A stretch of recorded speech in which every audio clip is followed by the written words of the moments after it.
All right, thank you all. It's great to be here. A little chillier than I'm used to in Texas, so this has been a nice welcome.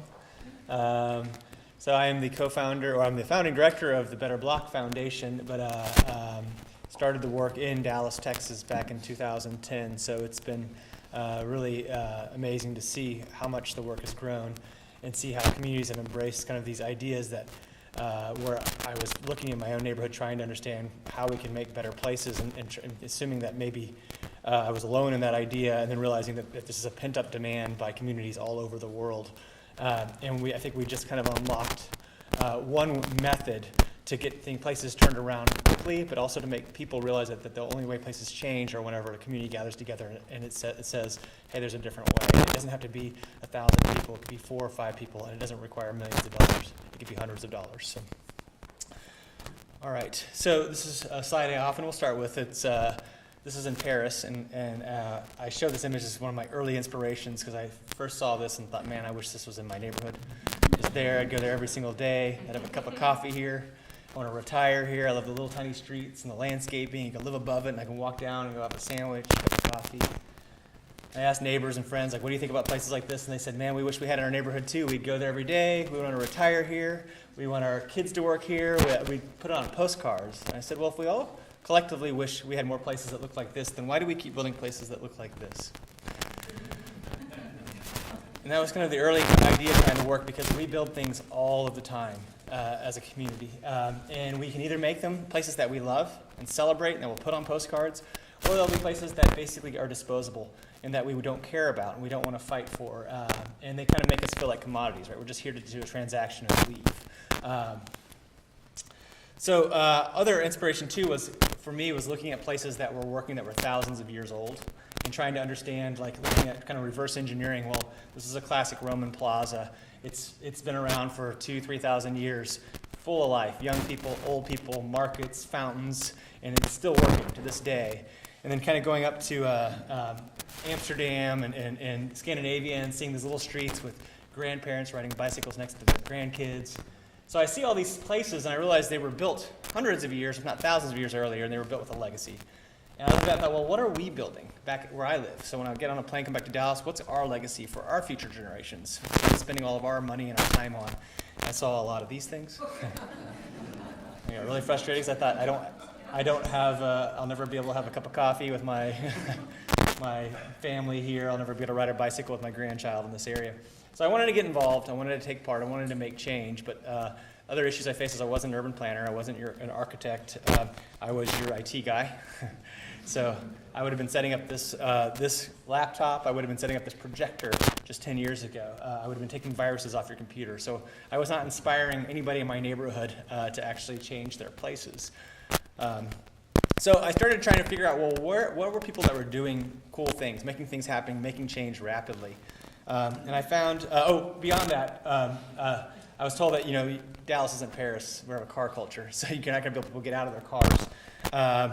But I found that there were places around the world, like this is in Copenhagen, where they had gone all in with cars at one point in time. They were a pedestrian environment, went in with cars in the 50s and 60s and realized this is maybe a mistake, and started kind of peeling that out and saying, can we go back to maybe more pedestrian zones? And of course you see the product of that decades later, where they've returned their classic plazas. I was also told climate's the reason why we can't have great places. Like in my community, it's because it's too hot. But the thing is, it gets hot in New Orleans and people still go outside. But I also heard that maybe it's too cold. That's the reason why when I go to some communities. But I was in Lithuania last year, and I saw people were sitting outside in 20-degree weather, but they had heaters, and they had blankets, and they had mulled wine. And they figured out ways to make it a romantic setting to linger outside. So I learned the Danish saying that there's no such thing as bad weather, just bad clothing. So that was kind of early ideas in the work. I wanted to get involved with planning initiatives, though. I wanted to take part and go to the city, and they said, you know what, you can jump on. We got all these cool plans that are at City Hall. We got our Forward Dallas plans. We got Downtown Dallas 360 plans, bike plans. We got a 2035 mobility plan, so I thought, well, Dallas is going to be great in 2035, right? I hope I make it, right? So that's where I kind of look back and like, well, who's making things fast? Who's making change in other places that isn't going to happen in 2035, but it's happening in days or months? In groups I found were like, there's a group in Germany of these students, these architects, after the Berlin Wall fell down. or came down. They came over and they said, what can we take on in our own community to start fixing places? They take these old train stops that were blighted and full of graffiti, and overnight they turn them into opera houses. And then in England, I found this group of students that took these old abandoned gas stations and would turn them into outdoor theaters for their community. And in the U.S., I found what was happening in San Francisco, where there were some folks that were taking parking meters and saying, we put quarters in these meters, but we don't necessarily have to park a car there if we basically lease the space. So they turned them into little parks instead. And probably the most notable transformation I saw that was temporary, that became permanent, was in New York with Times Square. And you guys probably all know this example, crossroads of the world, taxis everywhere, cars everywhere, but there was a point the city said there's a lot of pedestrians here as well, and in fact we could actually put more of this environment towards the pedestrians, but the thing is when people discuss this idea, everyone said it's going to be Carmageddon and it'll end business as we know it.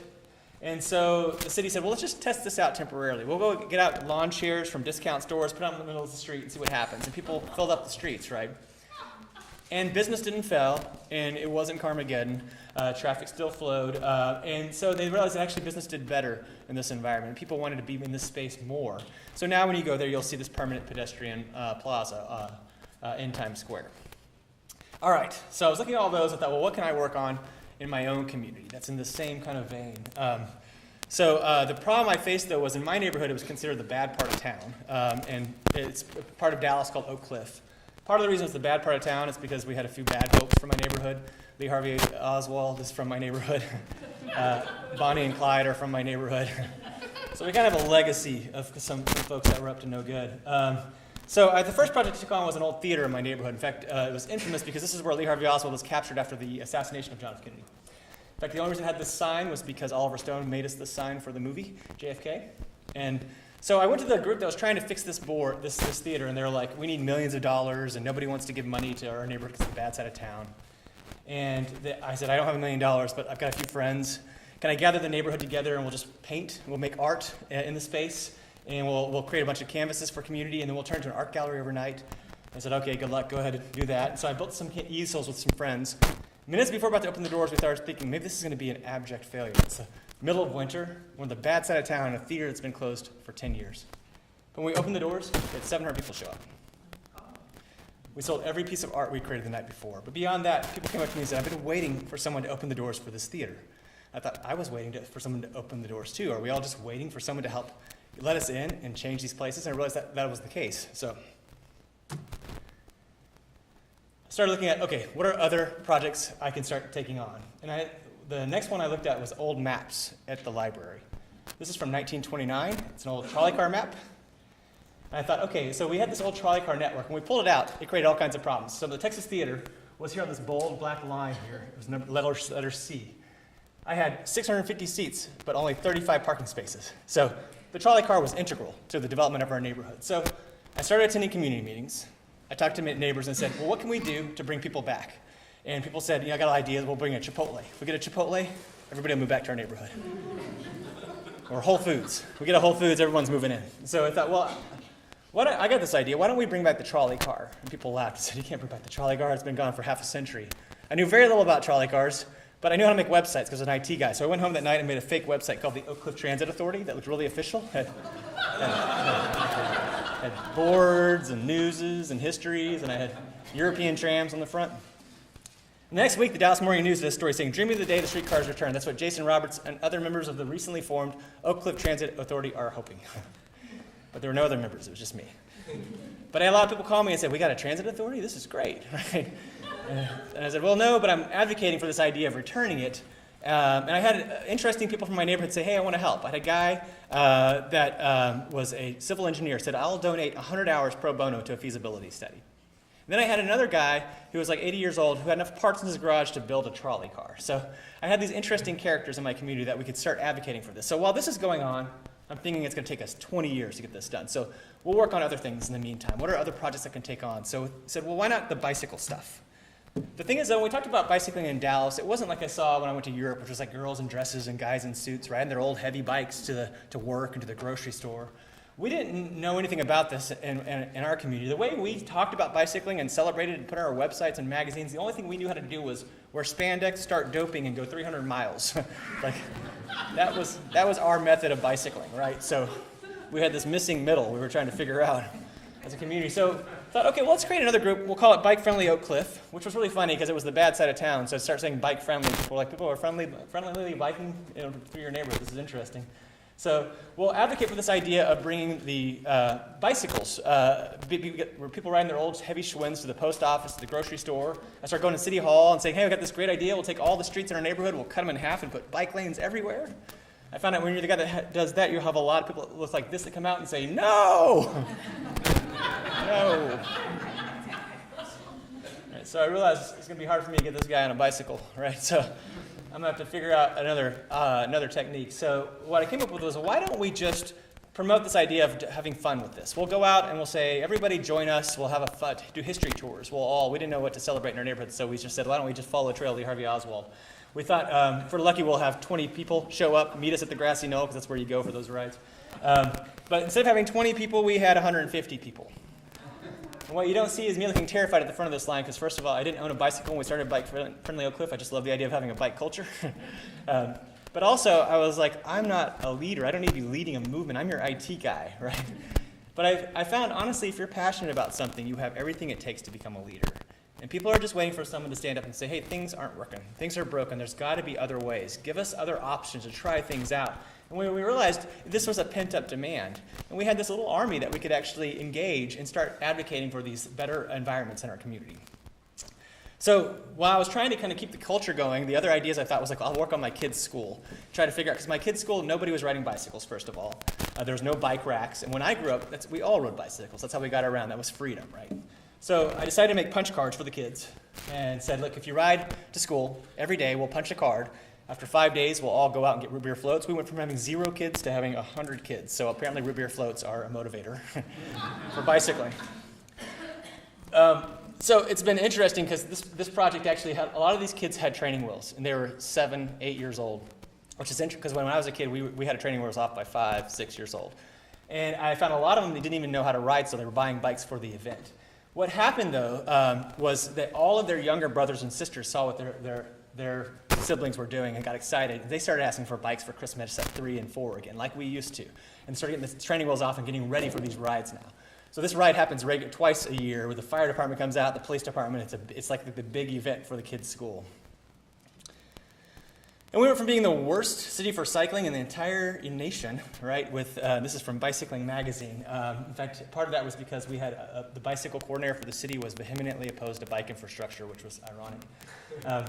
To having the first kind of our bike lane that was ever put in the city that was in our neighborhood that I helped design. Again, I was your IT guy, I wasn't the urban designer. So it was interesting just from advocating for these and enabling the community, building up the desire, we slowly became the bike part of town. I mean, we really weren't. We just kept telling people we were, and it's funny how that becomes a self-fulfilling prophecy when you just keep saying it over and over again. All right, people said, that's great. You're working on bicycles, trolley cars, working on the theater. I started looking at, well, how do we fix these blocks of buildings in our neighborhood that aren't working?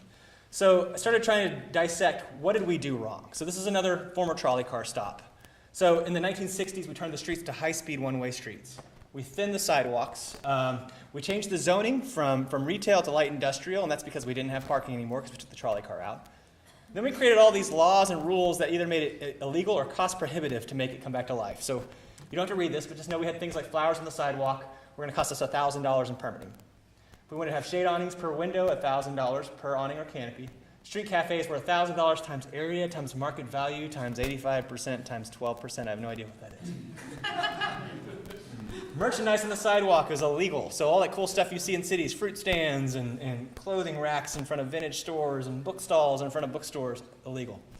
And then lastly, if you really want to kill your street life, create a law so it's illegal for crowds to gather on the sidewalk. So we looked at that and said, okay, all these rules from 1941 too. So we asked the city, well, why did we create these? Like, we don't know. We just kind of follow these rules. Just do this. And so we looked at this block and said, well, obviously it's illegal for us to do anything to bring this block back to life.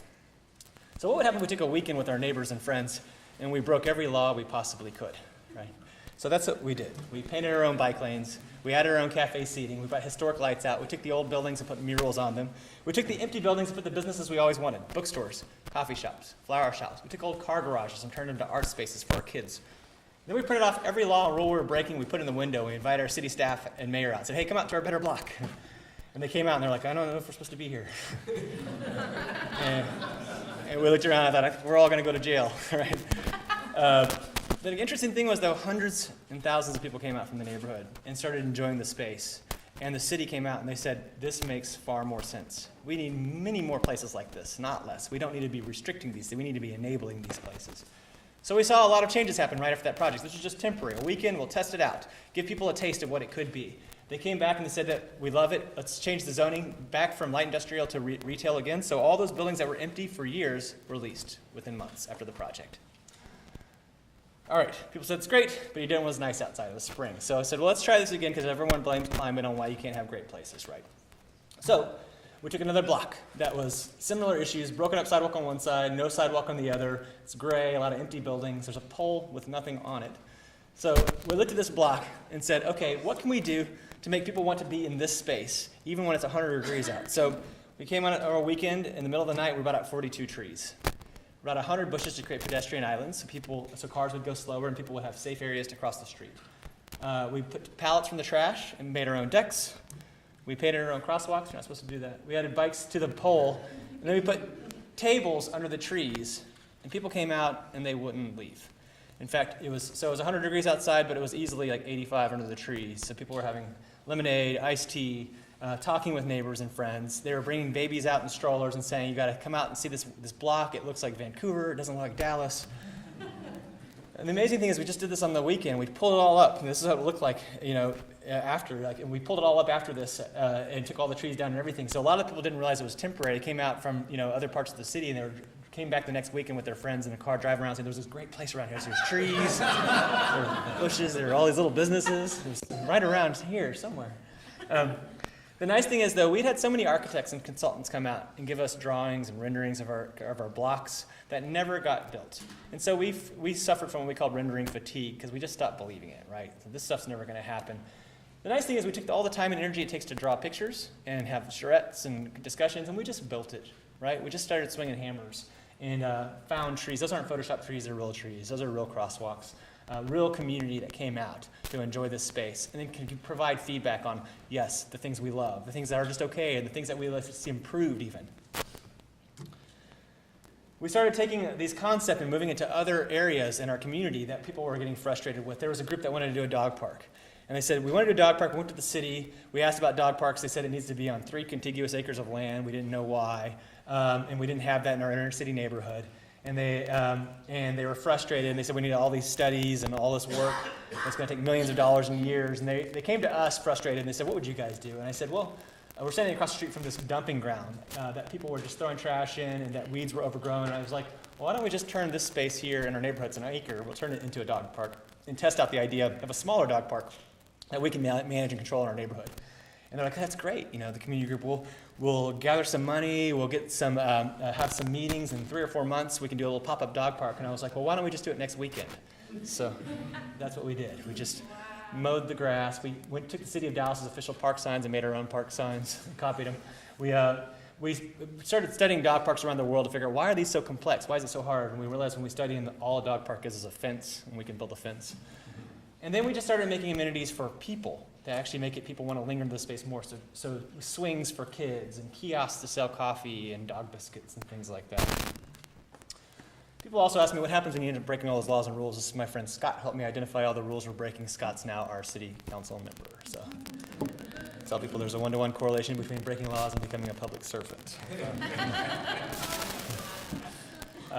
So the interesting thing was that the city of Dallas's motto was think big. And our frustration with think big meant that we're going to hire an Italian architect who we're going to spend $120 million. He's going to build us a bridge that looks like a fish skeleton that I've seen all over the world. And we hope that one big thing is going to make 100 little things that we love as a neighborhood and a community. Because honestly, the places that I love in the world, whether it's in Dallas or New Orleans, London, Johannesburg, Mexico City, here in Montgomery County, they're the little blocks that you go to all the time that have 100 little things. The little cafe, the little bookstore, the pocket park, the benches, the landscaping, the lighting, and they're romantic. They're the places we want to gather. You take your senior pictures in, the wedding photos, all of that stuff. And as a community, we can make 100 little things a lot faster than that one giant thing that we think will make 100 little things. And I found you can use a lot of cheap things at the hardware store to start changing spaces for people. First of all, white duct tape looks just like the thermoplastic paint cities use to paint stripes on the ground. I found that trash cans from the dollar store can be reclad into beautiful planters. I found I can take the graphics that we put on city buses, those garish graphics, and I can just take the scraps and make crosswalks. Then I go to the city and say, these streets are way too fast, cars are just blowing through here, we want to be smaller, we want to be able to create places to have cafe seating and small businesses, and they'll say it's going to take us years and millions of dollars, and we'll say, don't worry about it, we'll take care of it on Saturday, and we'll fix it ourselves. And so the amazing thing is the city looked at this originally, well, one other story. People also asked me, how do you end up breaking all these laws and rules in broad daylight? And I said, I found you can break any rule you want as long as you wear an orange vest. Yeah. So the interesting thing, we started off as an unsanctioned guerrilla activists, right? But the cities looked at this and said, this makes a lot of sense. You're getting a lot of things happening. People are moving. People are starting new businesses. We're getting infrastructure projects based on these ideas. We're getting real-time data on traffic work, how traffic works, as opposed to this assumptions through traffic modeling and all this other stuff. In fact, I just got back from Baton Rouge 2 days ago, where I celebrated the 5th year of their Better Block, where there's 40 new businesses. The state handed over the state road to the city themselves. There's trail connections on the street. All of these things that have happened just because the community rolled up their sleeves and just started testing out ideas to show people the possibilities. So now that we're sanctioned, we work closely with communities, and we start kind of identifying. Because people will come to us and they'll ask us, well, how do we fix this place? And I'll tell everybody, I have no idea how to fix a place when we start a project. It's going to take us kind of getting to know neighbors and friends and people and understanding what you have on the ground. It's like creating a recipe, but you have to understand what the ingredients are before you even start the recipe. And the ingredients are the people. It's the resources. It's the community. It's what you do best. So this is an example of a project that we were brought in Akron, Ohio. And anyone who knows Akron may know that it was the former tire capital of the world. So all the cars were built in Detroit, tires were built in Akron. So the issues Detroit faced, Akron also faced. Depopulation, excess building stock. They overbuilt their roadways with the assumption that population would grow in perpetuity. And so they come to us and they said, we don't know what to do with these spaces anymore. We're not getting a lot of people moving in, but there are some people coming, and we want to make them great places for our neighborhood. So we gather the neighbors together. We do this in every project, and we just start identifying the empty buildings. We identify the people and what they do well and what they've always dreamed of having in the community. We make maps. We say, there's the empty buildings. Here's the property owners. Here's the streetscape. Here's ideas that we can actually transform the streetscape with. Here's the empty spaces between the buildings. We can make beautiful public places. And then we start working with the city street crews, and we start filling up their official street equipment with kids' finger paint. Then we take neighbors and we add a white duct tape to line them, and within 2 hours we can make the bike lanes like you see in New York or Portland that Akron never thought they'd ever have. We can take the scraps off their city buses, the graphics, and we make mid-block crossings. We can take the empty lots between the buildings, take some soil, some volunteers, and in 2 hours we can make Italian plazas that people want to linger in. We can turn the turn lanes for cars into bocce ball courts because they don't need this much space anymore in the roadway. We're going to take the empty buildings that no one knows what to do with, these old kind of bank buildings in their areas, and we'll just take paint and tires and make beautiful plazas. We'll take the car stalls and we'll turn them into small business opportunities for neighbors. This building was slated for demolition to make another parking lot. We showed them how they could save it and make it to a small business opportunity for the neighborhood. Again, just making a pedestrian-oriented street with tape and finger paint. These are neighbors that are going to see their block again for the first time at a slow speed and enjoy their community and say, like, this is the way it used to be. This is the way I remember when I was a kid. People used to linger in these spaces and use these spaces. And when people said, you can't have this, this isn't Paris, right? I said, actually, you can. It doesn't take much. It just takes making it a beautiful space for people to linger in.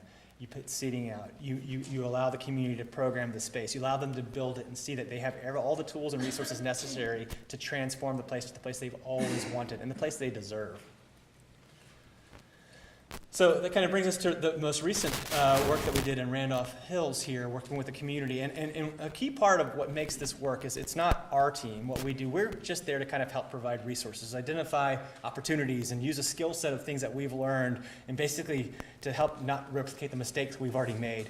What makes this magical and what makes this work is the community. So it's the Randolph Hills community that stood up and said, here's what we do well. This is what we want in our community. This is what's missing. And they help identify those resources and what they can do. We just are there to kind of help provide, again, the tools for them to help transform this space. So this is us walking through that shopping strip and identifying In this instance, we found there was this grass lot that wasn't being used, and this unwieldy, really large parking lot. So working with the community and making spaces for people. So this is walking around with neighbors and residents in the planning department, who was integral in the project, and the parks department, and bringing their resources to bear as well. Drawing up a plan for activities and opportunities in the space. Turning part of that parking lot into a basketball court so neighbors could play together. Making a band shell because there's a lot of musicians in the neighborhood and giving them a space to play. And again, building these in a beautiful way. We try to assemble things that are easy for communities to come together and within 2 or 3 hours have something amazing for them to say, look at what we created together. It's that swinging hammers together. That's the magical part that you need. It's not just the event itself. Making long tables so people could sit outside too, watch the bands, have a beer, have some street food. Spaces that can be programmed for dancing and for exercise.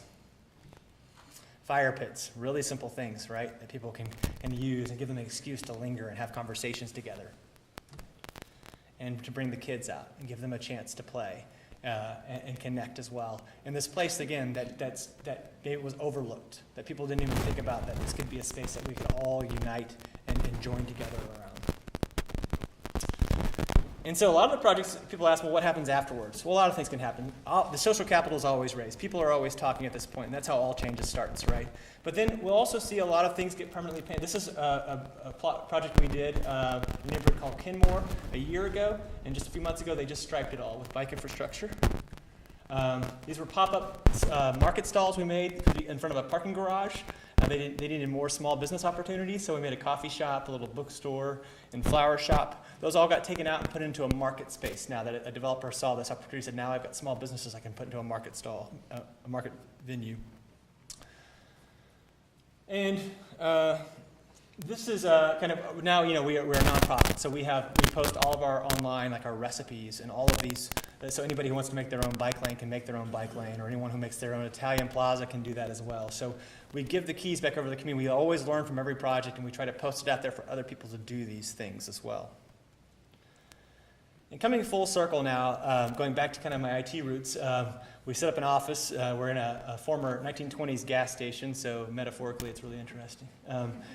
But we've gone back to kind of the IT world for figuring out ways to transform spaces. So we use a lot of what's called, you guys may know 3D printing, digital fabrication. We use CNC routers. This is the future of building. This is how things are getting built now. And the interesting thing is basically just computers attached to like saws and cutting machines. And these exist everywhere. You probably have 4 or 5 just within a 5-mile radius of us. And then interesting thing is about these tools is like our kids know how to design things and output them into these 3D printed things now. And so they can design your home, your neighborhood, and figure out ways to help put new interventions in between those spaces. So we were studying a group in in London that was actually taking this technology and just putting plywood down. It cuts these shapes out, and they were making houses with this technology with no glue, screws, or nails. It just cuts out these shapes, and they friction fit together like puzzle pieces.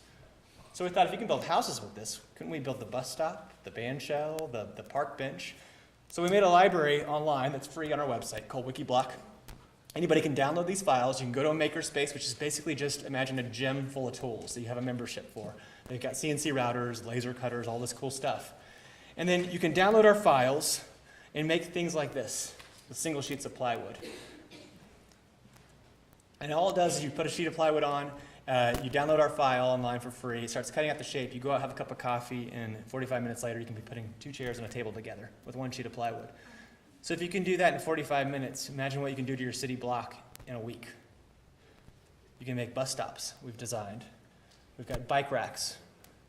We've got greenhouses, community gardens, bleachers, so we can make the kids' baseball field again, or the theater area, putt-putt golf courses, band shells, right? This is taking a space for a car. It was parking space and turning it into a place that people could sit and linger. It's called a parklet. We're starting to make full-on structures now, right? So people can actually experience the idea of a wireframe of what a building would look like in this space and use that space. This was last week in Duluth, Minnesota. We recreated a train station for them. So they could have the classic area that the market vendors could be set up, and they could go in and wait for they go buy the bike racks, the ride share services, the things that are replacing the train now, the bus stop and all those things, and make a beautiful courtyard for people in the community afterwards. And then we make things like geodesic domes because we have some free time, right? So. And we work with kids now a lot in our projects. This is a project at a high school that we worked at and showed them how to download our files and start kind of fixing their own school's courtyard and making benches. And this is in a kind of an area of Florida in a park that was suffering from disinvestment, showing the kids how they can make new benches there as well and use this technology to continue to fix their spaces. And that Better Block that I started back in 2010, honestly, because I just wanted to have a place to get a cup of coffee and a bike lane in my neighborhood, started getting a lot of attention and started getting viral really quickly. And within the first year, it went all around the world. In fact, someone's here from one of the first projects that ever happened 8 years ago in Maryland, which is the second Better Block that ever happened. And again, I was just returned from Baton Rouge, where one of the sixth or seventh one ever happened, which has done all of this amazing things in the neighborhood. So it started going around the country in the first year, and the second year started going around the world, all the way from Melbourne, Australia to Tehran, Iran. I tell people, when people in Tehran, Iran call me and ask me about breaking laws, I was like, I don't know about breaking laws. Tehran, Iran. Right, your stakes may be a little higher. All right, so back to the trolley car story. This is kind of just a few of my board members. I had 5 total. This is us in Portland studying their streetcar system. We met with the head of their streetcar network who started that. And he said, it's tough. It took us 20 years. It was a hard slog, but we finally got it. And all those things, cool things are happening now around the streetcar line. So we went back home to Dallas, and we told the city, hey, we'd like to apply for some grants ourselves, see if we can bring back our trolley car. And they laughed at us and said, okay, Oak Cliff Transit Authority, apply for all the grants you want. So we applied for one. It was the first year ever. It was called a Tiger Grant. We had 0.3% chance of getting any money whatsoever, but what happened was we won millions of dollars. And instead of taking 20 years to bring back our trolley, we brought it back in 5. Wow. And all I did was make a website. If you go back to my neighborhood now, there's all of these buildings going up all along this line throughout our community where there were just empty fields, barren parking lots. And so we've affected the built environment for the next 100 years easily over just mobilizing the neighborhood and giving them the vision of the possibilities. So we started getting a lot of things happening afterwards. So I started gathering my friends that were doing these Better Blocks with us, and we said, let's make restaurants together. So we made a restaurant in our neighborhood. We started getting a lot of attention. I started getting to lecture at Harvard. I got to have dinner with the First Lady. We were in the Venice Biennale. I decided to run for U.S. Congress because I had a free April. All this cool stuff, right? Thought, what can stop us, right? But the thing that completely stopped me was in 2012, I was diagnosed with stage 3 cancer. And then everything stopped. At that point, I thought, well, what was all this for? I'm not going to get to ride the trolley car we helped bring back. I'm not going to get to take part in these little businesses or watch my kids grow up. I'm not going to get to just enjoy this space that we created together. And when I was at my sickest, the neighbors that I helped bring together for the Better Block started knocking on my door and saying, I'd like to take your daughter out to go shopping at the mall, or take your son to go out fishing, and filling up my fridge with food. And when I was at my absolute worst, they started saying, well, why don't we do Build a Better Jason campaign to fix me? So I tell people what I got out of all this work wasn't bike lanes or coffee shops or all that cool stuff. What I got was a neighborhood. And that's why we're doing everything we're doing. That's why everybody's in this room right now. That's why we do all the work we do. We all want the same things. We want a place where we can thrive, where we can grow, and we can look at it as we go older and say, look at what we made together. Look at these great places that we can put on postcards again, right? And I think we lose sight of a lot of those things through our political discourses and our assumptions about the other. We don't realize that we're all in it kind of for the same reason, for this very short, narrow amount of time, right? And before I forget, in 2014, I was diagnosed as being cancer-free, so I'm going to be just fine. All right, and that really is it for me. So thank you.